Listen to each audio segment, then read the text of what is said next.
Maybe even on one hand, Christmas can stir this thing of wanting to be generous and wanting to give stuff away and just loving that whole deal.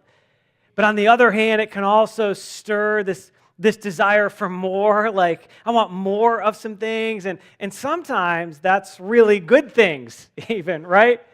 Like I want more time with family. I mean, that seems good, right? Now, if we're honest with one another and kind of get rid of all the fluff, there's also some of us who might be wishing we could have more time without family, right? I mean, at least with the in-laws or something, right? I mean, it happens, right? There's some of us who were wishing for more sun and warmth, and others who are wishing for more snow and like, let's make it a cold winter, right? There are some who are wishing for more time off work or more time off school, right? That seems fair, right? And now, kids, I just got to be honest with you, students. There is another perspective to that. Some of you have parents who wish you had more time in school, okay? So it does work both ways. You got to see it from all the sides, right? Some are wishing we had more opportunity to be generous. Maybe we wish it was time where we had a little more money, we could give a little more and give more gifts to people. And some of us are just straight up wishing we could get more presents. We're like, bring them on, I'll take them all, right? Some of us are wishing we could get more rest, maybe even just purely more sleep over a break. Some of us want more pie, and some of us want more ham, right? And all those things are fine, and they're great, and they're kind of fun to think about in this season, and we would want some different things. We would choose some different mores in that.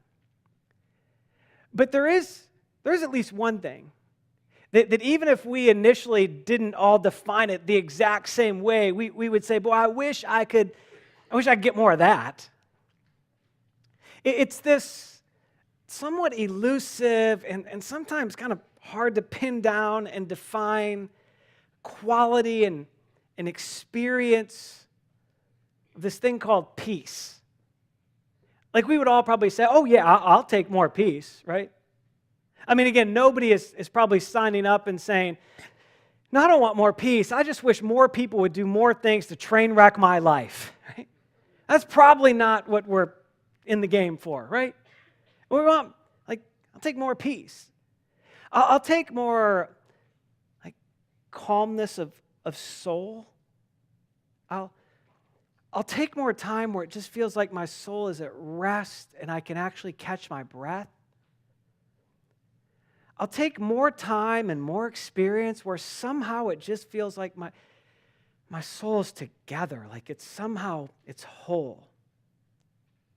I'll take more time and maybe more experience where it feels like my soul experiences this tranquility or this ease or this settledness. And yet, here's the challenge.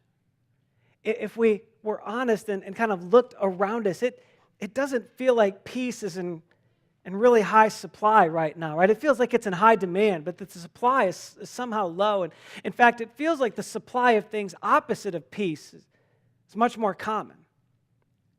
Like if we just thought about the world right now, just big, what are things that just seem to be true everywhere, that everyone kind of just seems to take in a little bit, and we'd probably say, man, it feels like the world is more than peace. It's defined by hostility and anger and things we're told that we're supposed to be afraid of and upset about. We're thinking about fear, and we're thinking about violence. We're thinking about school violence. We're thinking about all the shouting and the yelling and the finger pointing and the accusing going on, and none of that feels very peaceful. And it's one thing to consider that about the world. We could build some buffers and kind of put our head in the sand and say that's just the world, that doesn't really impact me. But even if we brought it a little closer to home and we just thought about maybe what we would loosely call community, people that we share our slice of the world with, and some of them we know and know well, and others we just pass by in grocery stores and on roads and in coffee shops and in workplaces. And even there, we kind of look and we think, man, I would love to have more peace. I wish the places we lived had more peace. And yet we're left with people around us sometimes seemingly making decisions that at best, they kind of leave us like scratching our head like, what in the world? And at other times, making decisions that literally just crush our hearts. And we ache and we hurt for them and even for the places in which we live. And then we could talk about the world. And we could talk about maybe the places in which we live, but we might find the most benefit and the most encouragement if we just talk about us. Just talk about you and me, like our soul. Because we all live in this world and in these places where it just feels like the pattern is that all sorts of things are offered to us, chosen for us. We are signed up for all sorts of things that don't bring peace. Like, how about when things get weird and just awkward inside of a friend group, and you're like, wait, I thought you were my friend, but now I'm not sure, and why don't we understand each other, and why isn't it what it used to be like? And it gets awkward in a neighborhood or around a lunch table in a cafeteria or in a meeting room in a workplace. It's like, wait, that's not peaceful.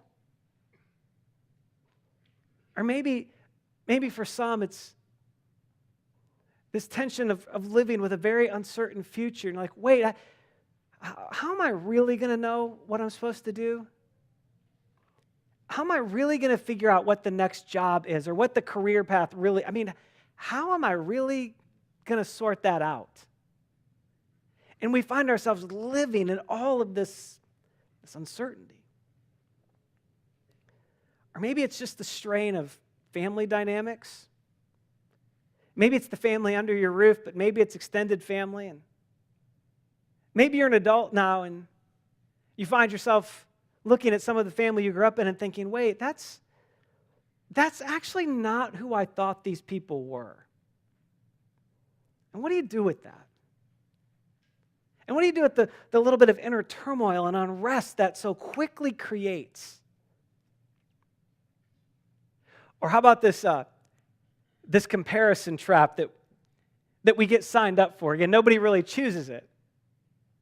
But this constant comparison trap we live in, where we live in this pressure of, man, I've got to be that student, or I've got to be that kid, or my friend group's got to look like that, or we've got to do this thing, or I've got to be that mom, or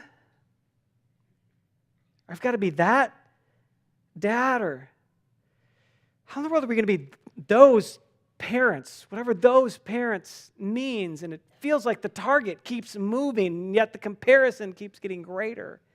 And we didn't sign up for it. It's like somebody signed us up to live in that tension.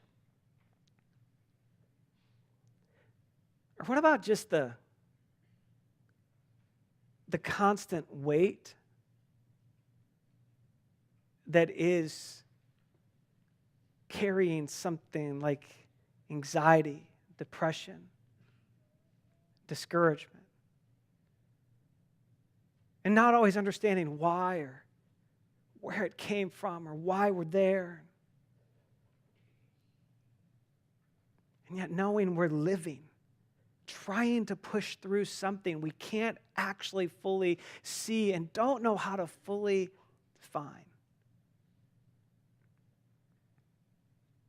Or maybe for some, it's just the pressure that we live in with this constant little nagging question in the back of our mind of, okay, like I work hard and I'm providing for my family and I'm doing the best that I can, but is it really enough? And how do I really know when it's enough? Like, how do I actually qualify when it's enough? Who determines that? And how do I know? And are they really grateful? And will they be grateful? And there's this constant little pressure that comes with that question while it lingers in the back of our mind, saying, I know this is part of what I'm supposed to be and part of what I'm supposed to do, but how do I know? And we live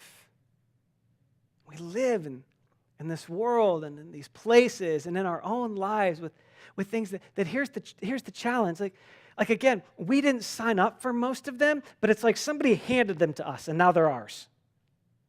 because it's the world in which we live. Now they're like ours, and we carry them, and we have them, and it's part of what makes us say, oh, man, I wish I could have more peace.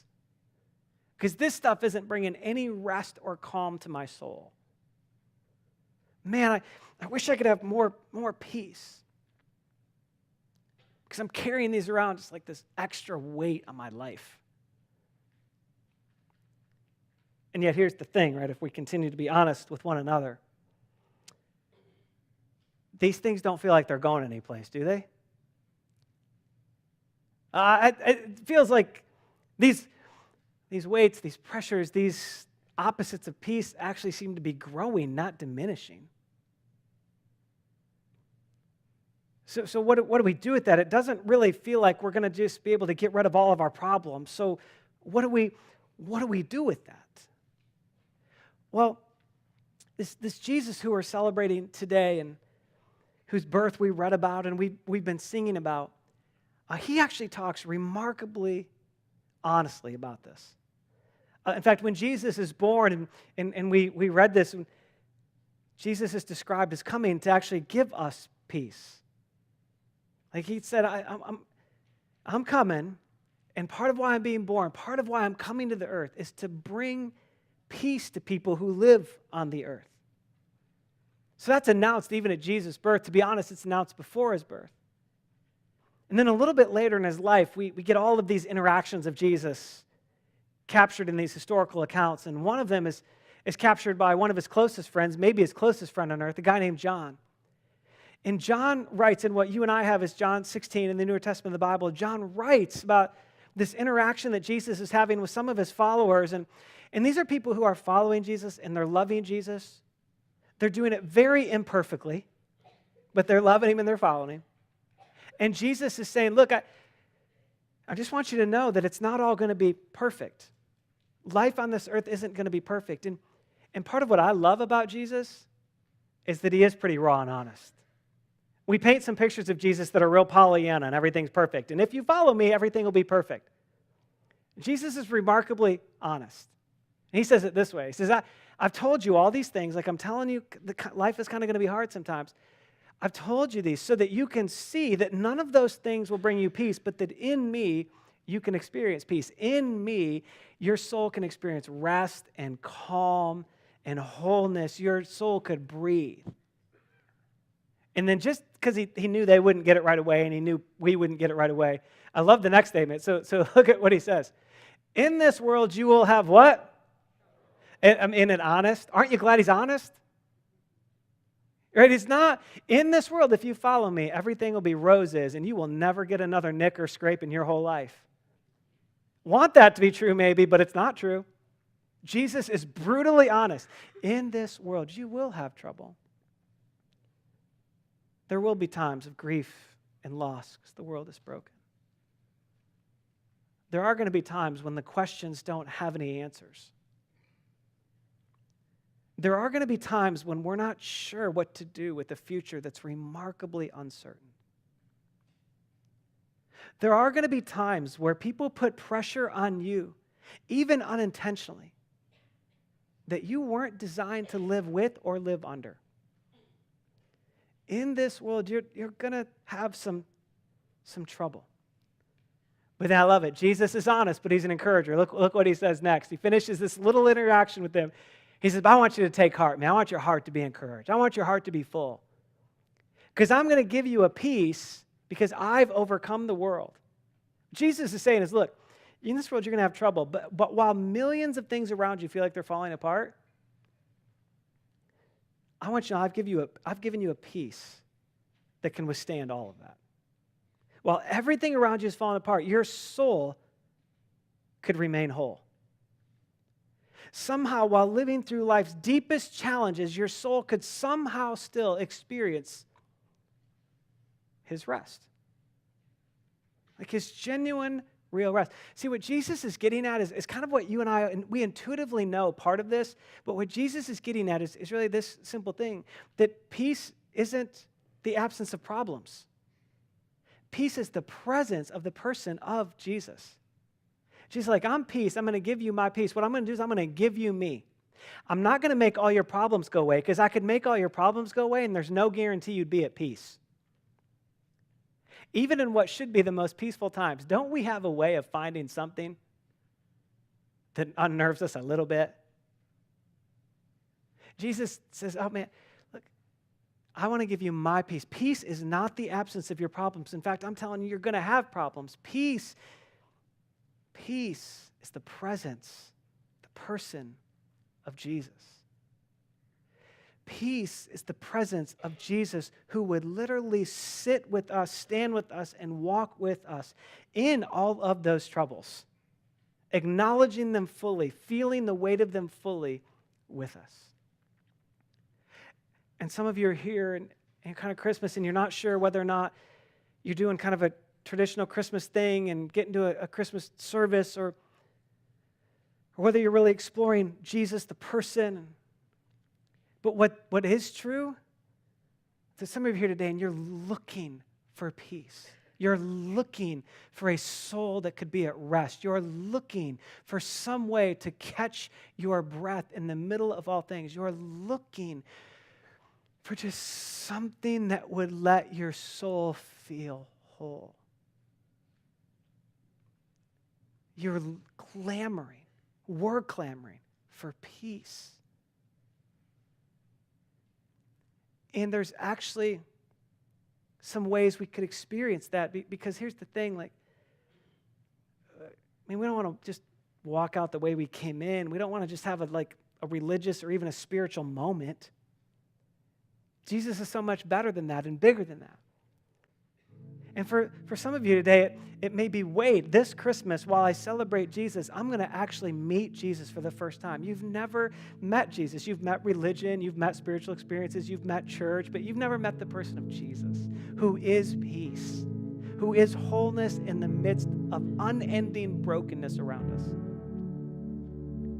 And in just a couple minutes, I want to take the opportunity to introduce you to him and allow you the chance to meet him. Just before we do, there's also a bunch of us in the room who maybe you've been following Jesus for decades.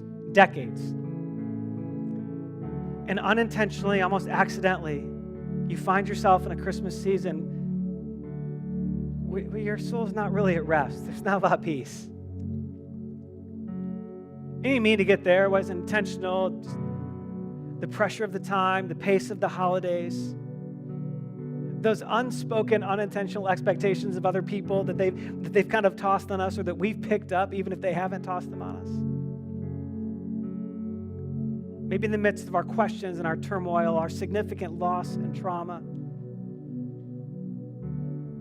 we just find ourselves saying, man, wait, where's that piece of Jesus that I've known before? I know Jesus, and I've tasted that peace before. Where is that? Can I say that peace begins again? And just resting in how Jesus already sees you. And how he already sees you with all of his love and all of his excitement about your life, his enthusiasm about you, and how he sees you with unlimited understanding and compassion, tenderness, and patience, related to everything that you are in, all the trouble and all the pain you are experiencing, all the grief you are carrying, all the loss you are trying to sort, all the uncertainty that you are staring down, all the comparison that you are tired of seeing. She says, oh, I know, I see it. I see it. And I see you in it. And I just want you to remember while you're in that, I love you, I'm excited about your life, and I'm with you in that. I came to be close enough to walk with you in that. And it's just a recalibration for love. It's just a reorientation again.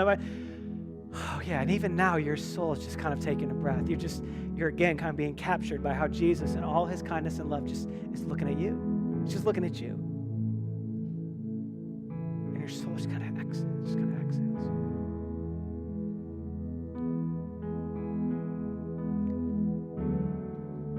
some who this Christmas, you haven't met that Jesus yet. You've heard a lot about him. Maybe you explored him. Maybe you kind of tried to sign up a couple of times, like for church or religion or something. But this is a chance to really meet this person of Jesus. To do more than say, yeah, I believe in him. See, here's kind of the catch. We often think if I could just believe in Jesus, that'll make it all right. If I could just believe and know that he's real, then I'm good, right? I mean, that's what we're asked to do, right? And yet when Jesus talks about, hey, we just believe, come with me, he's talking about a lot more than just our mind saying he's real. I can say that stool is real. I can believe it can hold me. My active belief would actually place myself on it. Then I'm showing I really believe. I'm really putting my trust. And Jesus says, look, I know you didn't sign up for half of those. The world is broken. You shouldn't even have to be in that grief. You shouldn't even have to be under the weight of that uncertainty or that anxiety or that fog or that trap of comparison. You shouldn't even, the world's so broken. I didn't even design it where you should have to be in that. And I know I just carry like a weight, but what I'm asking is, would you just let me have your whole life? Would you believe, actively believe, and just say, okay, Jesus, here's all of me, all of these things and all of me. Here, I'm just going to give you my life. You came, Jesus, so that I could have peace, which means you came so I could have you. You came so I could have the person of you. Jesus would love nothing more than to receive your life in response to his. To be at home in your life so you could be at home in his. And listen, here's the best part. Here's the best part. As Jesus said, I did everything needed to make that possible. Everything. I came to earth, I lived this life. I experienced the loss, I experienced the pain, I identify with where you've been. I took your death so you could have my life. I did everything needed for us to be together. You just received me. And for some of you, this Christmas will be marked not by a service and not by a tradition and not by a great family event. It's going to be marked by meeting Jesus, meeting the person of Jesus, and walking into a relationship with him. I want to invite you, if you would, just bow your heads and close your eyes, and maybe, if nothing else, maybe just to honor the people around you and give them the space of this moment. I'm convinced that some of us are looking for peace. We're clamoring for it. And Jesus is saying as clearly as could be, it's me. It's me. I'm that peace. In this world, you will have trouble, but I want you to know I've overcome this world. I want to be with you and be peace in you like nothing else can provide. And some of you just know you're just ready to walk into a relationship with him. You're just ready. Your heart's beating a little bit faster. You're just eager to meet him. And so let's do it. I just want to lead you in the most simple of prayers, just right there. You in the quietness of your seat, you and Jesus in this moment. I'm not going to pray a magic prayer. I'm not going to pray a perfect prayer. I'm just going to lead us in a very simple conversation that begins the relationship with Jesus. Not just about you in the quietness, but in the depth and the fullness of your heart. To let this be your heart cry to God. If you'd love to meet Jesus today, this is all it's going to take. You just repeat this after me. Let it be your heart's cry. Just in the quietness of your soul. Jesus, thank you for loving me so much that you would come to this very broken world so that I could have every possible chance to be with you. Thank you for removing everything that would stand between us. For dying in my place and for living so that I could live. And today, I choose you. I choose your life. I choose your peace. Would you please be at home in the fullness of my soul? I receive you. I receive your love for me, your excitement about my life, and your peace in all the pain I'm experiencing. Thanks for hearing my prayer, Jesus. And Jesus, thanks for hearing every one of those prayers. I'm captured every time. This never gets old for me.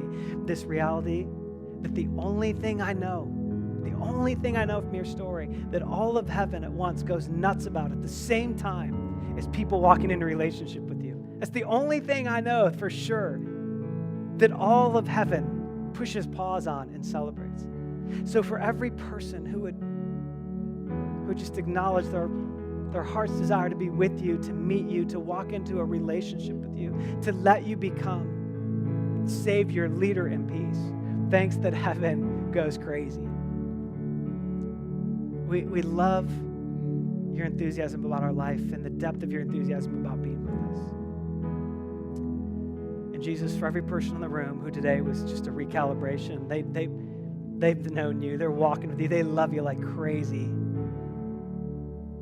And today was just the day to just kind of reorient again and just rest in how you see them. Would you just seal up that really good, reassuring, anchoring work of you and your peace in them, I pray. In Jesus' name, amen. Amen. Amen, everybody. Here's what I'd love to do. Listen. Again, it's not a magic prayer. It's not like a formula. It's not like a punch a box thing. But what we would love to do, if just in these last few minutes you've found yourself beginning this relationship with Jesus, wanting him and his peace, we would love a chance to just be a support and an encouragement, because it is a relationship. And like every other relationship, it's got movement. It's got forward progress. So that connection card that Pastor Mark talked about earlier, I want to invite everybody in the room just to take that back out, okay? Even if you don't do anything with it next minute, will you all just take that out? This is what the back of it looks like. So everybody just kind of put it in your hand again. And on the back, there's some boxes where maybe you would just say, hey, I want to engage in that. And if you just, in the last couple of minutes, you just said, I want to begin this relationship with Jesus, I just invite you to check that box. Just mark it. And not because the box saves you, okay? The box is not holy, okay? But we would love a chance, again, just to encourage you. And if you mark that box and you hold that card, when we're all done in a minute and you take it to the Discover Journey Hub, we'd love to give you one thing just to help launch this relationship and be an encouragement early. And what we want to give you is just a Bible and a journal that goes with it. It's a Bible that's called the Jesus-Centered Bible. And all throughout it, there's all these little notes and prompts that just keep pointing us to the person of Jesus in his own story. And so it's just an encouragement and a way to be a gift so that we keep seeing Jesus throughout the whole story of the Scriptures.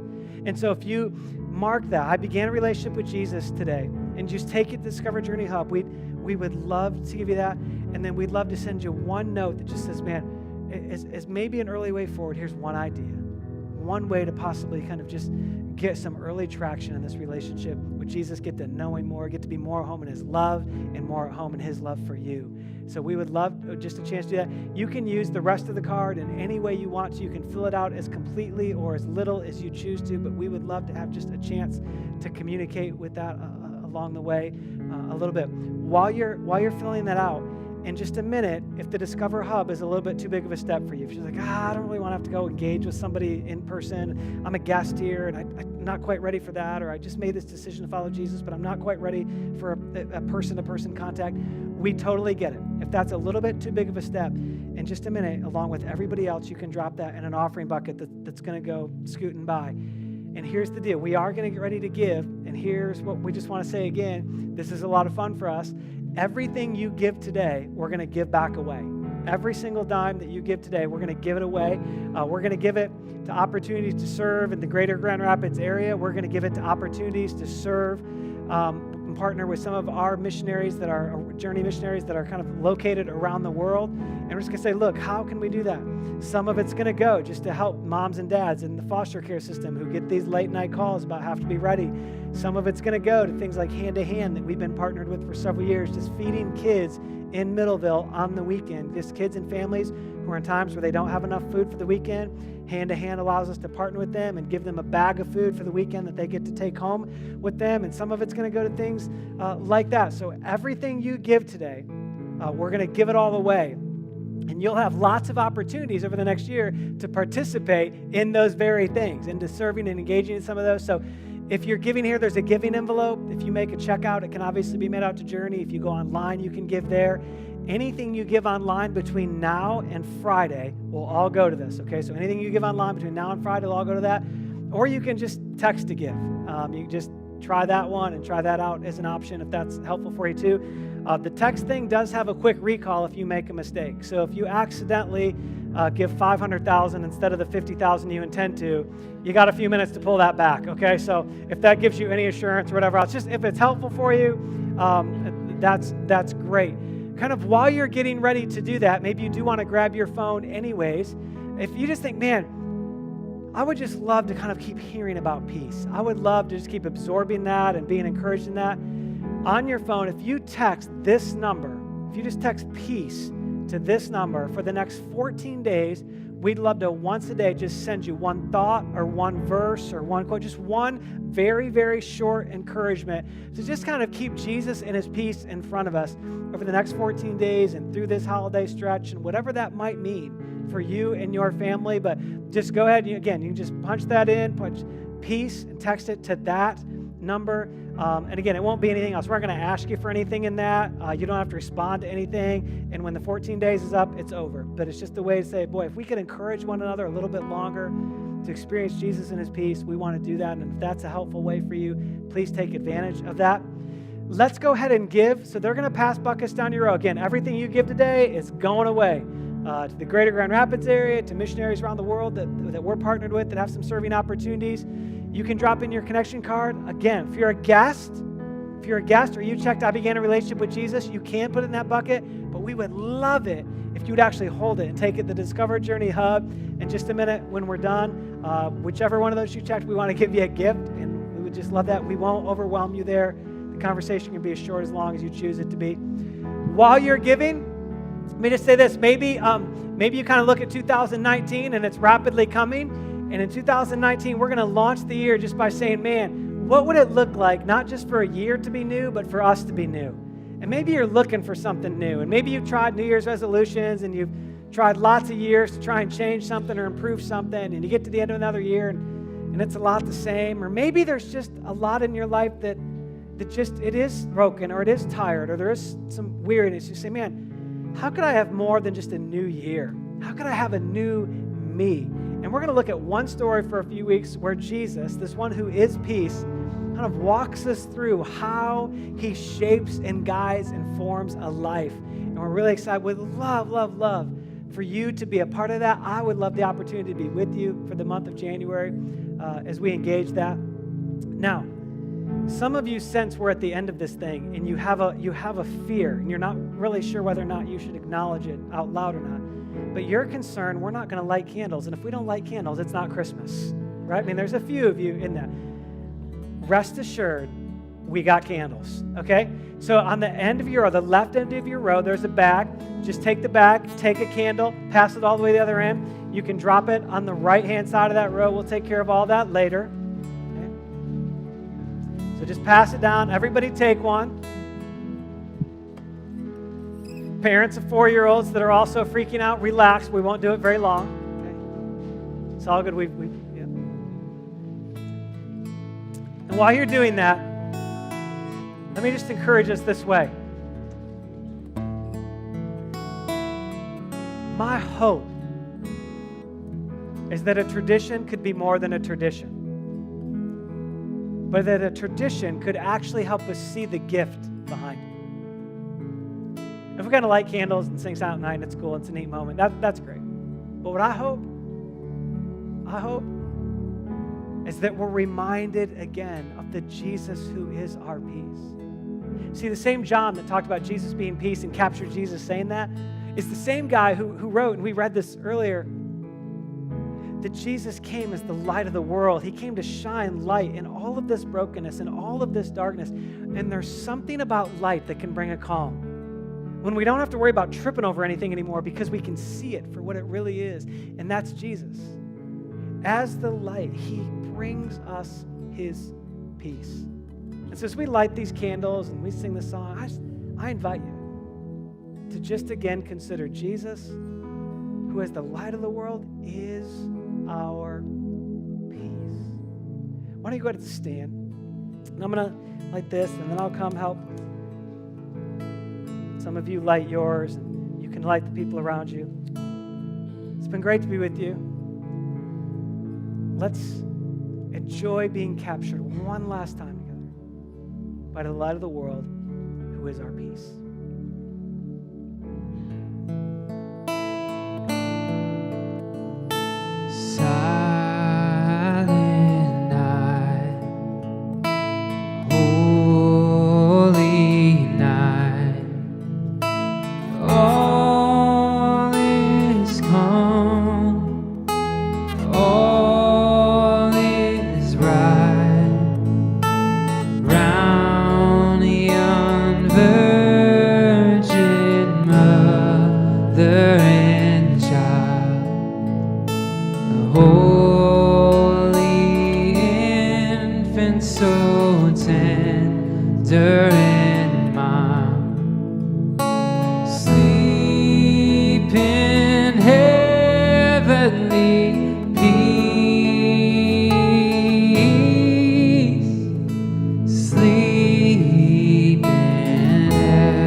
Raise your candles for this last verse. Silent night. Silent night. Holy night. Son of God. Love's pure light. Radiant beams from thy holy faith, with the dawn of redeeming grace. Jesus, Lord, at thy birth.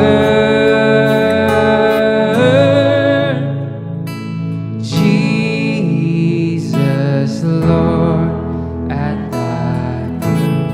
close our time by singing this chorus together. Oh come, let us adore him. Oh come, let us adore him. Oh come, let us adore him. Christ the